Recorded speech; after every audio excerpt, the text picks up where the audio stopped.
రాష్ట్రంలో జరుగుతున్న కీలకమైన పరిణామాలను తెలంగాణ ప్రజలకు తెలియజెప్పాల్సిన బాధ్యత ప్రతిపక్ష పార్టీగా తెలుగుదేశం పార్టీ మీద ఉంది. పత్రికలకు ప్రసార సాధనాలకు కూడా రాష్ట్రంలో సంచలనాత్మకమైన అంశాలు జరిగినప్పుడు తెలియజెప్పాల్సిన బాధ్యత ఉంది.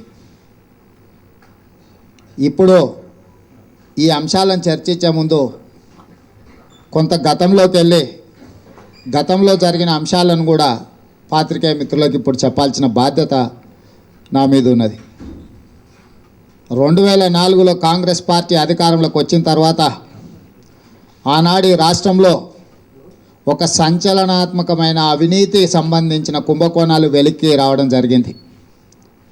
ఆనాడు మత్స్యశాఖకు సంబంధించిన ఎలుగుబంటి సూర్యనారాయణ అనే ఇంజనీరు ఆ శాఖకు సంబంధించి ఆ శాఖలో నిర్మించే బంగ్లాలు కానీ బిల్డింగులు కానీ ఆఫీసులను కానీ కట్టడానికి ఉన్న సంస్థ, అందులో ఇంజనీరు ఆ శాఖలో కాకుండా ఇతర శాఖలలో ఉండే పనులను కూడా ఆ శాఖకు తెప్పించుకొని ఆ శాఖ ఆధ్వర్యంలో ఆ బంగ్లాలను అన్నింటిని కూడా నిర్మించే కాంట్రాక్టులను తీసుకొని ఆ కాంట్రాక్టులు ప్రైవేటు కాంట్రాక్టర్లకు కట్టబెట్టి అందులో చాలా అవినీతికి పాల్పడ్డాడు. కోట్ల రూపాయల కుంభకోణం జరిగిందని చెప్పి 2006లో ఆనాటి రాష్ట్ర ప్రభుత్వం విధిలేని పరిస్థితుల్లో విచారణకు ఆదేశించడం జరిగింది. ఎలుగుబంటి సూర్యనారాయణను సస్పెండ్ కూడా చేయడం జరిగింది. ఆ పరిణామ క్రమంలోనే 2008లో అఖిలపక్షం తరఫున అందరం అప్పటి ప్రభుత్వం ఈ జరిగిన అవినీతికి సంబంధించిన ఫైళ్ళను అన్నింటిని కూడా గల్లంతు చేస్తుంది, ఫైళ్ళను తొక్కిపెడుతుంది, కొన్ని వివరాలను ఆ ఫైళ్ళలో నుంచి తీసేస్తుందని చెప్పి ఆనాడు ప్రతిపక్ష పార్టీలన్నీ కూడా కోడే కూసి ప్రభుత్వంలో ఉన్న కాంగ్రెస్ పార్టీని నిలదీయడం జరిగింది. ఆనాడు సంతకాలు పెట్టిన ప్రధానమైన వ్యక్తుల్లో నారా చంద్రబాబు నాయుడు గారు, బివి రాఘవులు గారు, అదేవిధంగా సిపిఐ నాయకులు నారాయణ గారు, ఈటెల రాజేందర్ టిఆర్ఎస్ శాసనసభా నాయకుడు. అంటే చంద్రబాబు నాయుడు గారు, అదేవిధంగా బివి రాఘవులు, కె నారాయణ గారు, ఈటెల రాజేందర్ గారు, టీడీపీ, సిపిఎం, సిపిఐ, టిఆర్ఎస్ ఈ 4 పార్టీలు కలిసి 2008 సంవత్సరంలో ఆనాటి ముఖ్యమంత్రికి స్పష్టంగా ఎలుగుబంటి సూర్యనారాయణ గారు ఏమేమైతే అవినీతి అక్రమాలకు పాల్పడ్డాడో వివిధ శాఖలకు సంబంధించిన పనులను తీసుకొని ప్రైవేటు కాంట్రాక్టర్లకు కట్టబెట్టి కోట్ల రూపాయలు కొల్లగొట్టిండని చెప్పి సిబిఐ అతనికి ఆదాయానికి మించిన ఆస్తులు ఉన్నాయని చెప్పి కేసును విచారణ చేస్తున్న సందర్భంలో ఆ ఫైళ్ళను వేటిని కూడా మీరు ప్రభుత్వం దాచిపెడుతుంది, లేకపోతే మాయం చేస్తుందని చెప్పి ఆనాడు ప్రతిపక్షాలు ప్రభుత్వం మీద పోరాటం చేయడమే కాకుండా అందరు కలిసి ప్రభుత్వానికి లేఖ రాయడం జరిగింది ఆ ఫైళ్ళను కాపాడమని. ఆ పరిణామ క్రమంలోనే అప్పుడు కేంద్రంలో కార్మిక శాఖ మంత్రిగా ఉన్న కేసీఆర్ గారి గురించి ఇప్పుడు వెలుగులోకి వచ్చింది.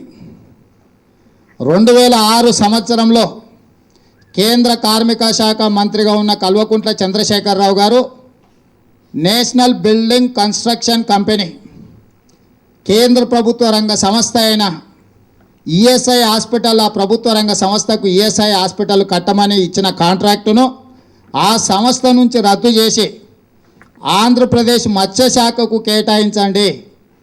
ఆంధ్రప్రదేశ్ మత్స్యశాఖ కేటాయించడం ద్వారా ఎలుగుబంటి సూర్యనారాయణకు ప్రత్యక్షంగా లబ్ధి చేకూర్చే విధంగా ఈ రాష్ట్ర ముఖ్యమంత్రి గారు కేంద్ర మంత్రిగా ఆదేశాలు ఇవ్వడం జరిగిందని చెప్పి సిబిఐ విచారణలో వెలుగులోకి వచ్చింది.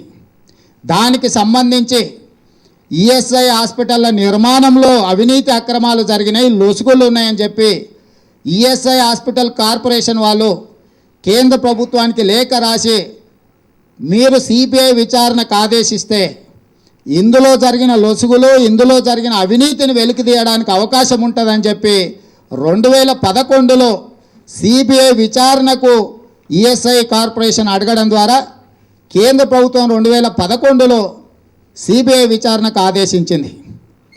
కొంతకాలం మరి ఆ ఫైళ్ళని మరుగున పడిపోయి రకరకాల కారణాల చేత వాయిదాలు పడుకుంటూ వచ్చిన సందర్భంలో కేంద్ర కార్మిక శాఖ మంత్రిగా కేసీఆర్ గారు తీసుకున్న నిర్ణయం కూడా ఎలుగుబంటి సూర్యనారాయణ అవినీతిలో కీలకమైన నిర్ణయంగా సిబిఐ గుర్తించడం జరిగింది.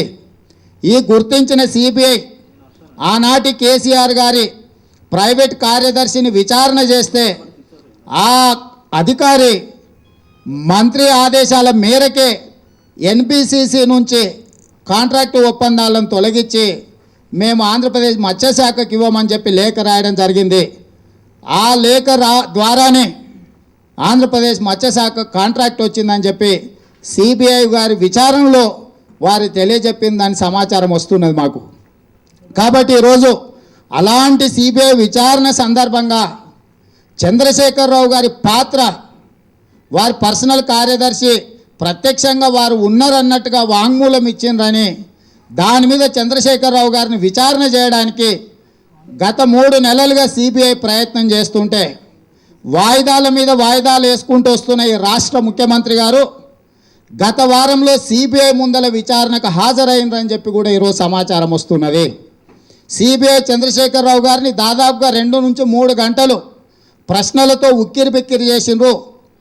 అవినీతి కుంభకోణంలో ఎలుగుబంటి సూర్యనారాయణతో పాటు చంద్రశేఖరరావు గారి పాత్ర మీద, అదేవిధంగా వారి కుటుంబ సభ్యులకు సంబంధించిన పాత్ర మీద ప్రశ్నల వర్షం కురిపించి ఈ రాష్ట్ర ముఖ్యమంత్రి గారిని ఉక్కిరిబిక్కిరి చేసిండ్రని చెప్పి కూడా మాకు సమాచారం వస్తున్నది.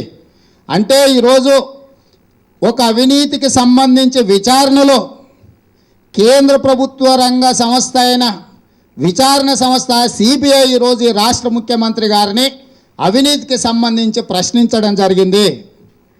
ఈ అవినీతికి సంబంధించి విచారణకు సంబంధించిన వివరాలను ఇప్పటివరకు ఎక్కడే కానీ ముఖ్యమంత్రి కార్యాలయం కానీ ముఖ్యమంత్రి గారి పార్టీకి సంబంధించిన వాళ్ళు కానీ ఎందుకో రహస్యంగా గోప్యంగా ఉంచుతున్నారు. ఇది ఏమాత్రం కూడా సమంజసం కాదు. ఈరోజు ఈ రాష్ట్ర ముఖ్యమంత్రిని, ముఖ్యమంత్రి గారి కార్యాలయాన్ని మేము డిమాండ్ చేస్తున్నాము. ఈ రాష్ట్ర ముఖ్యమంత్రి చంద్రశేఖరరావు గారిని సిబిఐ విచారించిన మాట వాస్తవమా కాదా? ఒకవేళ సిబిఐ రాష్ట్ర ముఖ్యమంత్రిని విచారిస్తే ఏ అంశాలకు సంబంధించి విచారణ చేసిండ్రు? తను కేంద్ర మంత్రిగా ఉన్నప్పుడు ఇచ్చిన కాంట్రాక్టులకు సంబంధించి ఈఎస్ఐ హాస్పిటల్ల నిర్మాణంలో జరిగిన అవినీతి అక్రమాలకు సంబంధించి సిబిఐ మిమ్మల్ని ప్రశ్నించిందా లేదా? ప్రశ్నిస్తే ఏమేం ప్రశ్నలు మిమ్మల్ని అడిగినరు, మీరు ఏం సమాధానాలు చెప్పిండ్రు అన్న సంగతి వివరాలను కూడా బయట పెట్టాల్సిన అవసరం ఉన్నది. అదేవిధంగా ఆ సందర్భంలోనే ఎలుగుబంటి సూర్యనారాయణ సహకారంతో టిఆర్ఎస్ భవన్ నిర్మించుకున్నారు. టిఆర్ఎస్ భవన్ నిర్మాణంలో ఎలుగుబంటి సూర్యనారాయణ ఆర్థిక సహకారం ఉన్నది. ఈ ఆర్థిక సహకారం కూడా అల్లుడు ఔరంగజేబు హరీష్ ద్వారా జరిగింది. ఈ హరీష్ రావు గారే తీసుకెళ్లి ఎలుగుబంటి సూర్యనారాయణను ఈరోజు ఆనాడు కేంద్ర మంత్రి అయిన కేసీఆర్కు పరిచయం చేయడం, హరీష్ ఒత్తిడి మేరకే కేసీఆర్ గారు ఈ కాంట్రాక్టు ఒప్పందాలను ఎలుగుబంటి సూర్యనారాయణ ఏ శాఖలైతే పనిచేస్తున్నాడో ఆ శాఖ కేటాయించడం కూడా జరిగింది. అందుకోసమే టిఆర్ఎస్ భవన్ నిర్మాణంలో ఎలుగుబంటి సూర్యనారాయణ సహకారాన్ని అందించడన్న ఆరోపణలు వస్తున్నాయి. విచారణలో కూడా వీటికి సంబంధించిన అంశాలు చర్చకు వచ్చినాయని మాకు తెలియవస్తున్నది. కాబట్టి ఈరోజు చంద్రశేఖరరావు గారు ముఖ్యమంత్రి అయిన తర్వాత ఒక మాట చెప్పారు, అవినీతికి పాల్పడితే నా కొడుకైనా బిడ్డ అయినా తీసి జైల్లో పడేస్తా అని రాష్ట్ర ముఖ్యమంత్రి గారు చెప్పారు. మేమందరం సంతోషించినాం. ఈ రాష్ట్రంలో ఇంకా అవినీతికి సంబంధించిన అంశాలు ఉండవు. ఎవరైనా అవినీతికి పాల్పడితే ఖచ్చితంగా ఈ రాష్ట్ర ముఖ్యమంత్రి గారు కొడుకును బిడ్డని కనికరించేది లేదు, అవసరమైతే కటకటాల వెనక్కి పంపిస్తా అని చెప్పిండంటే వీటికి సంబంధించిన వివరాలు ఏమున్నా తెలంగాణ సమాజానికి తెలియజెప్తాడని మేము అనుకున్నాం. కానీ ఈరోజు కొడుకు బిడ్డ సంగతి దేవుడెరుగు. ముఖ్యమంత్రి గారి మీదనే ప్రత్యక్షంగా అవినీతి అక్రమాలకు సంబంధించి సిబిఐ ఈ దేశంలోనే అత్యున్నత విచారణ సంస్థనే ఈరోజు ముఖ్యమంత్రి గారినే ప్రశ్నించడం జరిగిందని సమాచారం వస్తున్నది.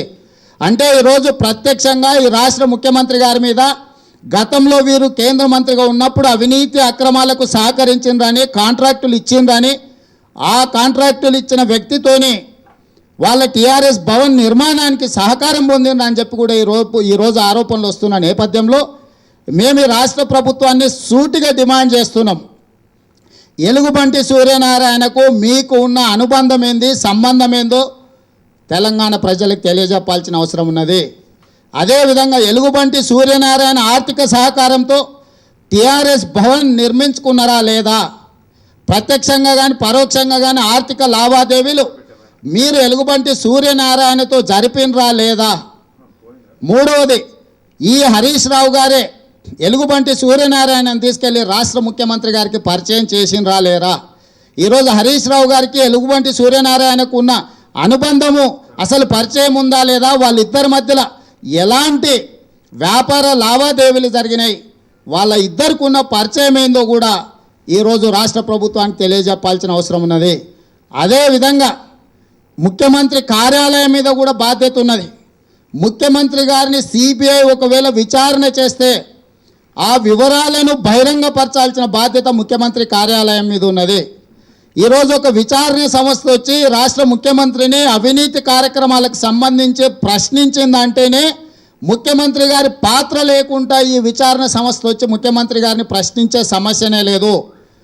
ప్రాథమిక ఆధారాలు ఉంటేనే ఎవరినైనా కూడా ఒక బాధ్యతతో ఉన్న కుర్చీలో ఉన్న వాళ్ళని సిబిఐ అనుమతి తీసుకొనే ప్రశ్నిస్తుంది.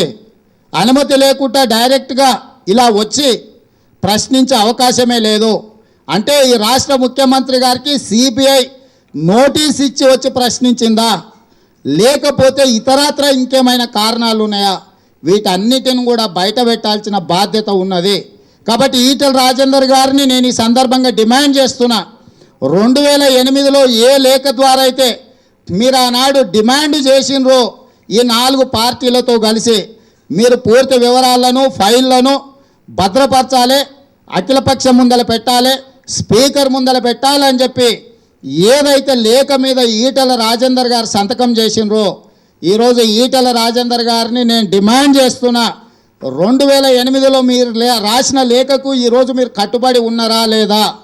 ఒకవేళ కట్టుబడి ఉంటే కేంద్ర కార్మిక శాఖ మంత్రిగా కేసీఆర్ గారు తీసుకున్న నిర్ణయం ఏదైతే ఉన్నదో, మత్స్యశాఖకు కేటాయించిన ఒప్పందం ఏదైతే ఉన్నదో ఆ ఒప్పందం వివరాలను, ఆనాడు తీసుకున్న నిర్ణయాలను, వీటన్నింటిని కూడా ఇప్పుడు అఖిలపక్ష సమావేశం ముందు పెట్టమని ఈటెల రాజేందర్ గారు అడగడానికి చెప్పడానికి సిద్ధంగా ఉన్నారా. మేము తెలుగుదేశం పార్టీగా డిమాండ్ చేస్తున్నాం, కేంద్ర కార్మిక శాఖ మంత్రిగా కేసీఆర్ గారు తీసుకున్న నిర్ణయానికి సంబంధించి ఈఎస్ఐ హాస్పిటల్ల నిర్మాణం కానీ ఇతరత్ర నిర్మాణాలకు సంబంధించి ఆంధ్రప్రదేశ్ మత్స్యశాఖకు కేటాయించిన కేటాయింపులకు సంబంధించిన అన్ని వివరాలను అఖిలపక్షం ముందల పెట్టాలి, అన్ని పార్టీల ముందల పెట్టాలి. ఈరోజు ముఖ్యమంత్రి గారు తన మీద వస్తున్న ఆరోపణలను, తనను సిబిఐ విచారణ ఇచ్చిన అంశాలను అన్నిటిని కూడా తెలంగాణ ప్రజలకు తెలియజెప్పాల్సిన బాధ్యత ఈ రాష్ట్ర ముఖ్యమంత్రి గారి మీద ఉన్నది. ఈరోజు రాష్ట్ర ముఖ్యమంత్రి గారు పారదర్శకంగా పరిపాలన కొనసాగించాలని మేము కోరుకుంటున్నాం. ముఖ్యమంత్రి గారు అవినీతి అక్రమాలకు పాల్పడకపోతే సిబిఐ విచారణ చేసినా కూడా రహస్యంగా ఉంచాల్సిన అవసరం లేదు.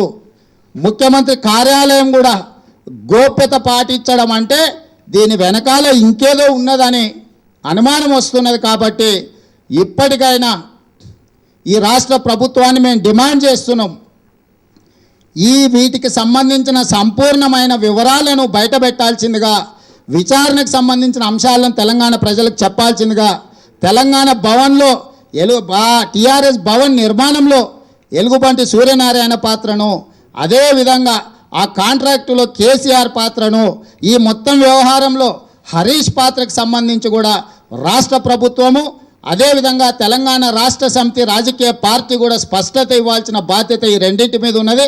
ఆ రెండింటి మీద స్పష్టత ఇవ్వాల్సిందిగా తెలుగుదేశం పార్టీ డిమాండ్ చేస్తుంది. ఆంధ్రప్రదేశ్ రాజధాని అమరావతి నగరానికి శంకుస్థాపన జరగడం చాలా ఆనందదాయకం. విజయదశమి నాడు ప్రారంభమైనటువంటి ఈ ప్రస్థానం అద్భుతంగా ముందుకు సాగాలని, అమరావతి ప్రపంచంలోనే ఒక అద్భుతమైనటువంటి నగరంగా నిర్మాణం కావాలని